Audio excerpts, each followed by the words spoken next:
McDermott from Chelsea Financial, and today I'm joined by Laura Bottega on the Morgan Stanley Global Brands Fund. Good afternoon, Laura. Hi. So look, maybe one of the most telegraphed recessions in history. Normally they creep up on you, but this one looks fairly well telegraphed. Even if we don't end a technical recession, economies are slowing, cost of living crisis. Why do we think a brands type portfolio can do well in this environment? That's a great question. It's worth remembering, of course, that companies with brands are just a part of our portfolio. Global Brands is shorthand for companies with strong intangible assets, high returns on capital, fat gross margins, strong free cash flows, all these good characteristics. And we believe they can be found in consumer brands, but we also find them in healthcare and software. We're looking for the complete package, high quality companies with high quality management at the right price. In the consumer space, to your point about the deteriorating macro environment, we're really particular about the categories we're exposed to. So we choose companies which demonstrate pricing power and recurring revenues. And these superpowers means that both margins and revenues are robust in a downturn, supporting profits. So we look for companies where the consumer is comfortable to keep paying because the product is mission critical. Think software that keeps your business going, or needles and syringes in a hospital environment. Spaces that are becoming more personalized, like beauty or diagnostics.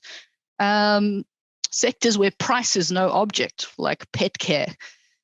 So what's really interesting is that the combination of the pandemic and then the supply chain issues pushed us into a world of excess demand, where many companies look as if they have pricing power, given their shortages of product. But as supply chains improve, as things normalize, and we return to a world of excess supply, we believe more commoditized industries' lack of pricing power is likely to be revealed. And then you see an earnings and performance gap between quality and the rest of the market. So sticking with the brands theme, if we like, a lot of brands that are household names are well established, old companies that have built these moats and barriers to entry over multiple decades, and they're global, obviously, tend to be rather than local companies. As the world's sort of dynamics are changing, are you finding that there are challenger brands that either come to threaten established brands or are on the journey, I suppose, to becoming more established brands? And if that's the case, how would you expect the fund to adapt? Of course, that's an ongoing dynamic.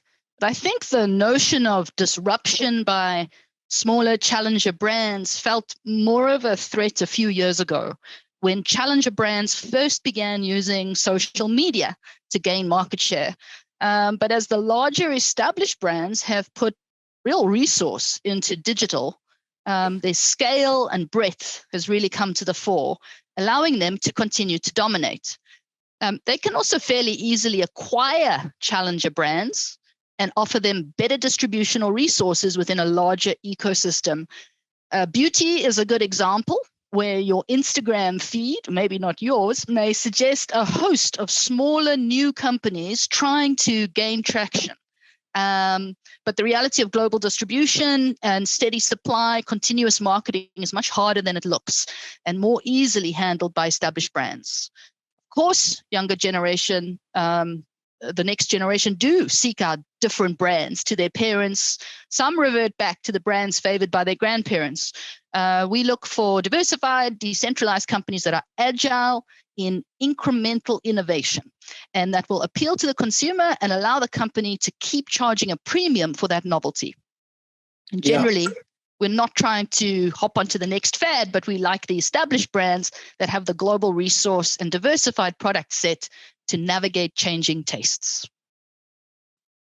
So a number of well-known brands have taken a step recently to ditch their wholesale distributors, preferring to deal with consumer directly. Why is that happening? Because often platforms, those intermediaries, have been good businesses with good brands. And are you seeing this within some of the holdings in your fund? Yes. And of course, the answer is really great brands want to stay in control of their brands. And the best brands are really tightly controlled.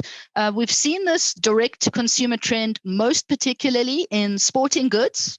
Going D2C bypasses the wholesaler, the retailer. It bypasses distribution cost. It bypasses the risk that the distributor doesn't display or price or market the product the way the brand would prefer. A further factor we think is technology and the advance of digital analytics and social, which allows companies now to better metrics about the consumer, which is then used in future product design. And I think these companies are also looking for a more direct and personalized relationship with the consumer.